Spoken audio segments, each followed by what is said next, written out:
Hello, and welcome to Horror Rewind. This is Kelly Florence. And this is Mark Florence. And today we're talking about April Fool's Day. This movie was one of the VHS movies that was available at my local video store, which was, shout out, the Cherry Corner store. I could bike there. It was 3 miles away. And this is one of those iconic VHS covers. It was this woman with a braid as a noose, holding a knife behind her back, and all of her friends sitting at this table. Like, that scene does absolutely not appear in the movie, but guess what? It's got one of the most iconic VHS covers of all time. It came out in 1986. It had a $5 million budget, and it made $13 million at the box office. It's only 38% fresh on Rotten Tomatoes, and you know what? I get it. Like, that's fine. But what a great premise for a movie. I mean, it's April Fool's Day, so what do you expect? Of course, people are going to be playing pranks. They are absolutely going to be tricking you. And spoiler alert, that's what happens. So now, horror fans, you will recognize that Amy Steele from Friday the 13th, iconic scream queen, she is in this movie. And the other thing I appreciated is that it sort of had a found footage style in parts. I mean, there were moments when they were filming via VHS, and this absolutely felt like we're watching this in real life. It's documentary style. It's found footage because they're recording each other and this is what's happening. Mark, like, that was cool, right? The found footage aspect. Yeah. Yeah. I like the, kind of like a old school, camcorder. That was cool. Ahead of its time, probably. Yes, I think so too. So here's something problematic. So apparently there is a 2008 remake of this movie that was direct to video. I have not seen it. I will seek it out after this, probably, but I have not seen it as of yet. This movie was directed by Fred Walton and written by Danilo Bach. It was filmed in British Columbia, but we sort of felt like it had those Friday the 13th sort of New Jersey vibes, which was great. But they filmed it in Canada. They wanted to shoot the movie in Martha's Vineyard in Massachusetts, but instead they shot it on Vancouver Island in Victoria, British Columbia. Now, we have never been, but Mark, your dad has been to Victoria, and I know your dad and stepmom even considered moving there. They loved it so much. And Meg, who grew up in Vancouver, she said Victoria is beautiful. So did you recognize this as Canada, or you thought they did a good job doing the vibe of another place? No, I didn't think it was Vancouver. I thought it was probably in the eastern United States, like New York or something. So they fooled me. April Fools. Okay, this movie, these group of teens, they are on spring break. And there's some nerds because somebody's doing homework over spring break. Like, I literally will never, ever give homework over spring break. I'm a college instructor, and no, that is like the sin of death. Like, Mark, did you ever have homework over spring break? I remember I did in college, and like, that's not okay. I think so, but you just got to manage your work and, mix work and plays. No, I don't think it's okay. Don't give homework over spring break, P.S. I don't think that's okay. They go to their friend's house, and there's going to be this weekend of fun. I was going to say, it's a cool premise, though, because they have to take, like, a ferry or, like, a boat out to this island. So, I mean, then you get that isolation theme where there's like really no way out. So I thought that was a good idea. Okay, so speaking of the ferry, they're going over on this ferry to the island, and Griffin O'Neill's Skip character is blamed for a prank turn accident that leaves a ferryman disfigured. You remember this, Mark? It was pretty good gore. Yeah, but wasn't that just a trick, or was that in the movie? No, that was in the movie. And P.S. O'Neill, that actor, was indicted on manslaughter charges literally a year later for a drug-induced boating mishap that resulted in the death of, here we go, name dropping, Francis Ford Coppola's son, Giancarlo Coppola. Like, what? That's so ironic, or whatever you want to call it. Like, oh, that's awful. But yeah, I mean, it was just like the movie, April Fool's Day, but it was real. Yikes. I mean, truly, that is so messed up that that actually happened in real life. And like, we recently talked about real life incidents happening on horror movies in the Twilight Zone movie. And like, yike, that's not okay. I mean, thankfully no one got injured in this movie, but another incident happened. Yikes. So I have a list of April Fool's jokes from this movie, if you want me to just read them off. And Please tell me all of the April Fool's jokes that were played in this movie. I don't know if this is all of them, and you can comment on them. So the guy gets fake stabbed on the boat in the beginning. Looked real, and that he went into the water, right? I don't remember, but okay. Then I wrote down drippy cups for drink. Yes, so the hostess had everyone drink champagne from these glasses, and they're like, oh, this is super classy, but guess what? They were drippy cups. And cups like this exist for pranks. They, like, you can't sip them. They drip. Instead of sippy cups, they're drippy cups. Okay, yeah. And like, what a waste of alcohol. I agree. Do not play that joke with alcohol. They must have given that one guy a bad chair and he kept falling off it. Yes, so these prank chairs, he would lean back. They must have knew he would lean back. And when you lean back on the chair, it would tip over. And it happened multiple times. Yeah, once, shame on you. Shame on me. Shame on you.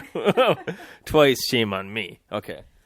Mark, speaking of chairs, you have a chairless office now. You have a standing desk. Tell everyone about that.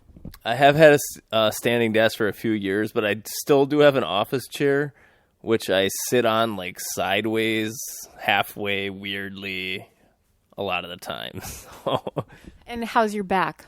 My back is better. Yeah, I can move my desk up and down, but I pretty much just leave it up all the time. And yeah, I would suggest a standing desk to anyone out there. So that's the thing. Like, this is how my typical workday is I'm teaching and I stand the entire time.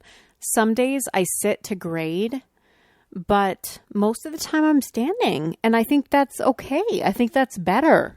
I think standing's good. Yeah, you don't want to be sitting all day. It kind of reminds me of the thing from The Office. Like, they say to Michael Scott, like, for 10 minutes an hour, you're supposed to, get your eyes away from the computer screen. For, 10 minutes, you're supposed to walk around.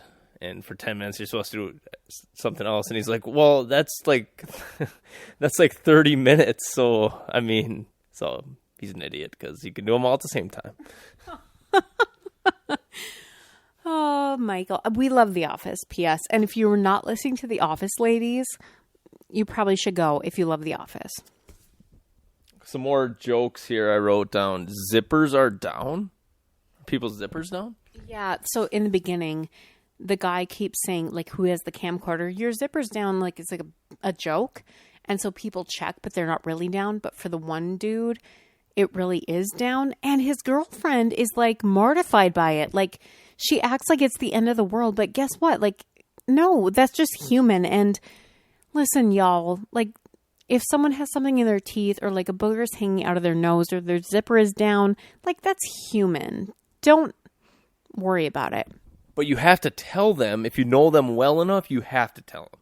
Even if you don't know them well enough, Mark, this is what I tell my students.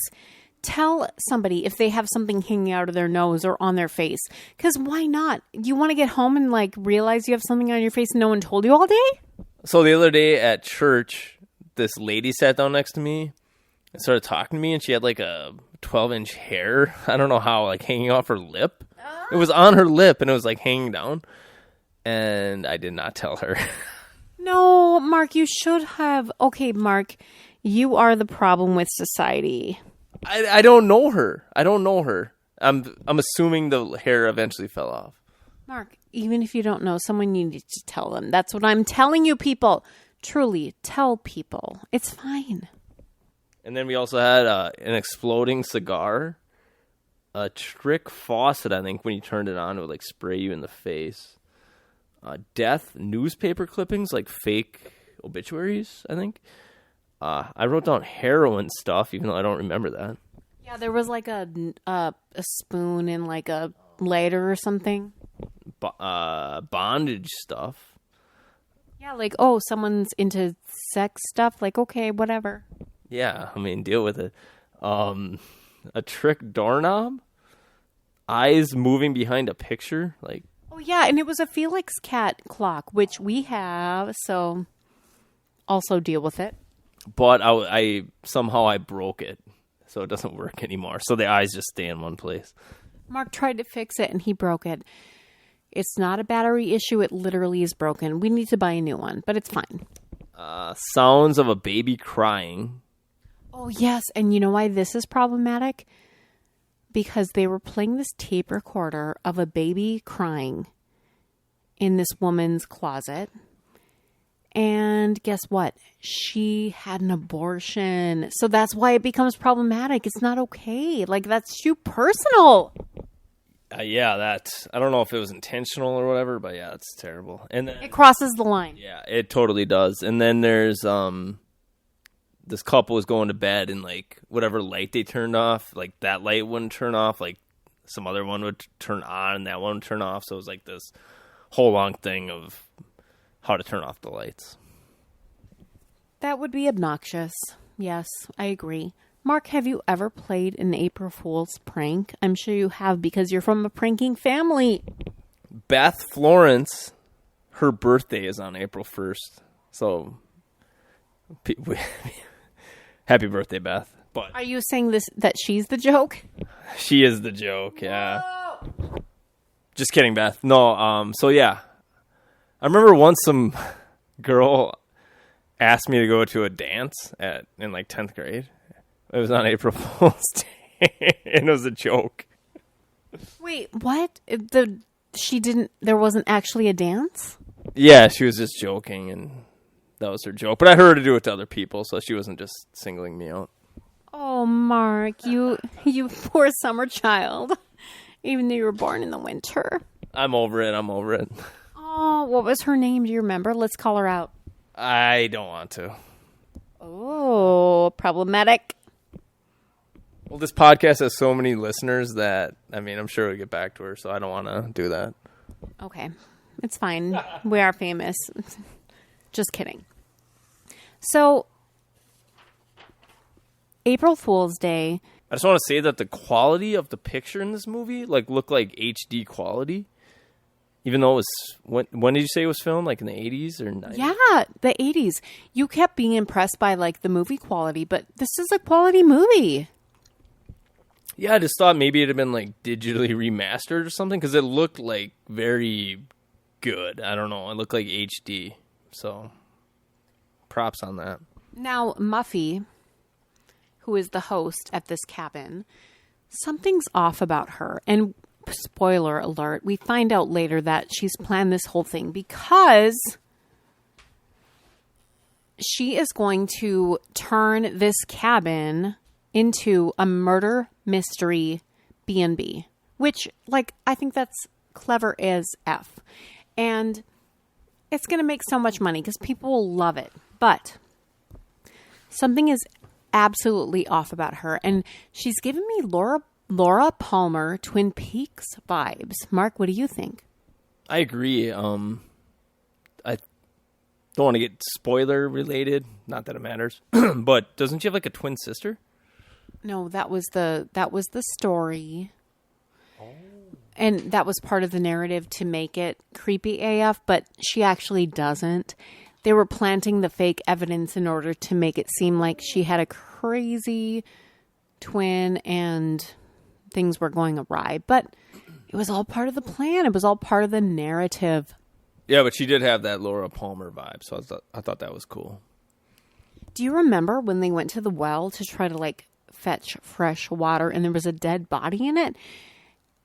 Do not give me a dead body in a well, because that gives me Ring vibes, and that's creepy as AF. I'd say if you go anywhere that has like an old-fashioned well like that, just leave. Like, don't even deal with that. Just go. Like, truly, like, what has fallen into it and what is lurking in that well? Like, boil that water, right? Just leave. Leave the premises. Just leave the area. Like, we've talked about on a previous episode, we both have been camping in the wilderness and the Boundary Waters canoe area. Like, maybe you shouldn't just drink the water, even though, like, motorized boats aren't allowed. Like, probably don't drink the water. Like, boil it first, right? Yeah, or there's, like, certain, like, things you can put in the water to kill the bacteria. But, yeah, you're supposed to do stuff you're not just supposed to drink the water. I think this is a good recommendation for, like, any situation you're in. Like, just be aware. Okay, so which guy did you think looked like Howie Day, Mark? One of the actors you thought looked like a musician that I used to love named Howie Day. Yeah, I can't remember which guy. One of the characters looked like Howie Day. So I looked up Howie Day, and he stood us up once. I think we went to Fargo, North Dakota, or Grand Forks, North Dakota, to see a concert where he was supposed to be. But he had gotten arrested the previous night for, like, sexual assault, so he was not at the concert. So that's terrible or whatever. But then, so I looked him up while we were watching this movie, and he has had incidents since then. So I hope he gets help. Like, yikes. Okay, so P.S. I'm going to tell you my Howie Day journey. He is an amazing artist. I loved his debut album. I think it was his debut. We were front row at one of his concerts, and I have one of his playlists, like his handwritten playlist, and I love him. So we went to see him. He was opening for Bare Naked Ladies, and signs appeared saying he won't be appearing tonight. We looked it up. Some women went onto his tour bus, and he tried to approach them sexually, and they were like, no, we're not into that. And he's like, why would you come onto my tour bus if you weren't into that? And he broke their cell phones. So that's a problem. And then he went to rehab at the same time as Britney Spears, and they were a couple for a time. I totally forgot about that. Yeah, they were, rehab lovers, so I don't think it lasted very long. It did not, but, like, you guys, his music used to be great, but he's so troubled. I'm so sorry, Howie Day. Yeah, sorry, Howie. All right, let's rank this movie, April Fool's Day, on a scale of 0 to 10. 0 being you hated it, 10 being it's a perfect movie. What's our scale? Exploding cigars? How many exploding cigars do you give April Fool's Day? I'm going to give it 4 exploding cigars. The premise was cool. I kind of like that there was no real people getting killed and everything was a joke. But the stakes weren't very high, and I don't know. Just, it never really gripped me, so. I'm going to give it 5 exploding cigars. I remember the VHS cover. It was more iconic than the movie ended up being, so. Hi, Horror Rewinders. Welcome to, I'm kind of workshopping a name. What about Horror Reading Rainbow? Maybe that's too derivative. But welcome to me talking about horror books. And as you know, I've been kind of on a true crime kick lately. Lately being like probably the last 25 years of my life. So I don't really know what I mean by that. But I picked up a copy of Starvation Heights by Greg Olson. The reason I did is because I saw like a cheap sort of investigation discovery documentary, you know, one of those like murder shows about it, and it wasn't really done very well, but it intrigued me, the story.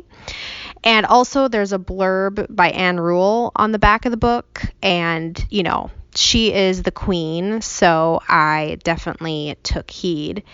When I bought the book, I recognized the guy's face on the back cover, Greg Olson. He is like one of those guys that I recognize again from ID Investigation Discovery Channel. He's like always sort of being interviewed and like is a murder expert. So who better to read a book by? Starvation Heights. So it is about, and like the subtitle is A True Story of Murder and Malice in the Woods of the Pacific Northwest. And what I like about it is so many things. It's not a perfect book, and I'll share a few things I didn't like about it. And I'm going to try not to be super spoilery, of course, as usual, because I want you guys to go out and buy a copy. But what I really liked about it is that it starts out in the beginning with these two sisters, Claire and Dora. And remember, this is all real.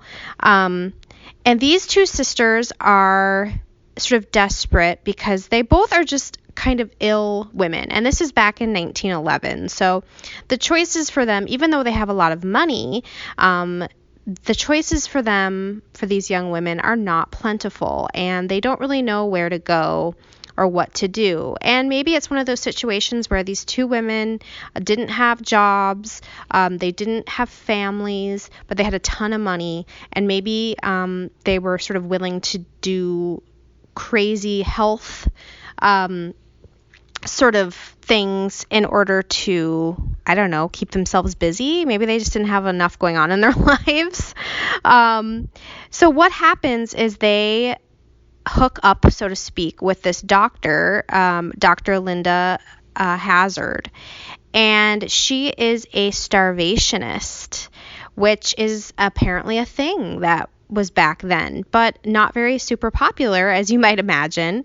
And it goes into their experience with this doctor, and you probably would not be shocked to find out that one of the sisters dies after, I believe it's like 50 days of not eating. But there is more torture and abuse that happens before then. And then we delve, after that story, we sort of delve back into the doctor's life. And just out of coincidence, she is from Minnesota. And we sort of learn about her background, her childhood, and also how she was involved in a bigamy trial here in Minnesota. That was fascinating. And we really start to sort of unweave this person, and who is she, and why is she doing this, and is money the motive? Are there other motives? You know, is she actually trying to help people, or is she purposely starving them to death? And it's a fascinating story.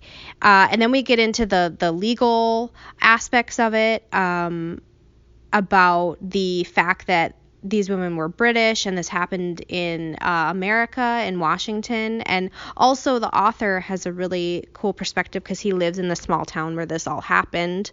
So I felt like that was really a nice aspect of the book. He was really good at really setting up the scene. And I love historical true crime because I love to sort of learn about history through this lens. Just sitting down and reading a dry textbook would not be interesting, but you dash a little murder in there and it makes it all the more fun. So my complaints about this book, it is the sort of true crime where, and this is so vastly different from like Man on the Train, which I read somewhat recently.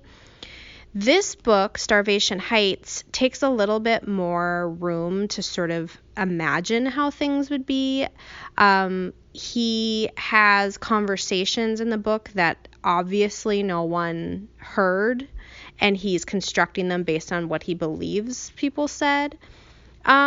I don't know if that necessarily bothers me too much. I think he did just the right amount of it probably, but it was bordering maybe on just like a little questionable, especially just because I've been reading like Harold Schechter lately and like I said, The Man from the Train and other very matter-of-fact true crime books. So that threw me off a little bit. And then the other thing is that there's just something about the author's use of metaphors and similes. Some of them are so clunky, and dare I say something my 12-year-old would say, some of them are cringy. If I was his editor, I would maybe tell him to sort of work on his metaphors a little bit. He's written books since. This one came out a couple years ago, so maybe it's certainly not enough for me to not read another book of his. I would read another book, but he's just not my favorite when it comes to metaphors. Some of them are just plain weird. But my Jack Russell Terrier is getting between me and the microphone right now.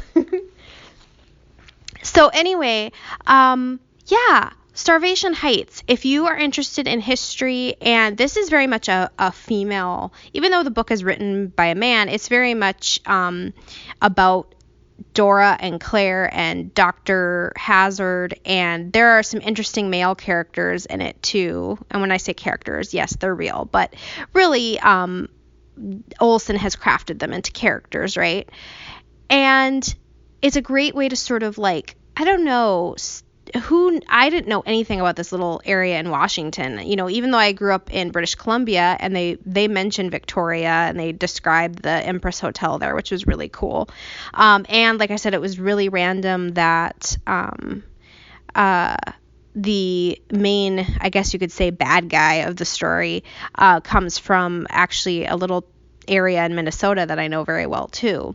So it was quite interesting to have those aspects and really learn about places and things that, you know, it's amazing. It's that cliche of like what happens, you know, in life is stranger than fiction. And this is definitely one of those times where, you know, people are voluntarily starving themselves to fix their medical problems. They think that this is going to fix everything. And, you know, it's kind of an interesting mirror to put up to, like, what do we do now? The detox teas and, you know, drinking lemon juice and cayenne pepper and things like that. You know, we as humans haven't changed all that much. We know we have a better handle on science, but, you know, we're still looking for quick and easy answers to feeling better, which I think is a human thing and that we can all share in. But I would definitely recommend this book. I don't know if I've been giving like scale like numbers. It's not a 10 for me. Sometimes it dragged a little bit, especially in the legal parts. I would recommend, I read it, you know, the old fashioned way, but I would recommend even checking out like an Audible of it, because I think it would be really interesting to listen to that way. But overall, I really enjoyed it. It was a really fascinating story, and who knows, maybe at some point some of it will sneak into my fiction, and I wouldn't mind talking about something like that, about voluntary starvation. That could be a very interesting fiction to take from this. So anyway, check out Starvation Heights by Greg Olson. Until next time, we'll see you in the horror section. Bye.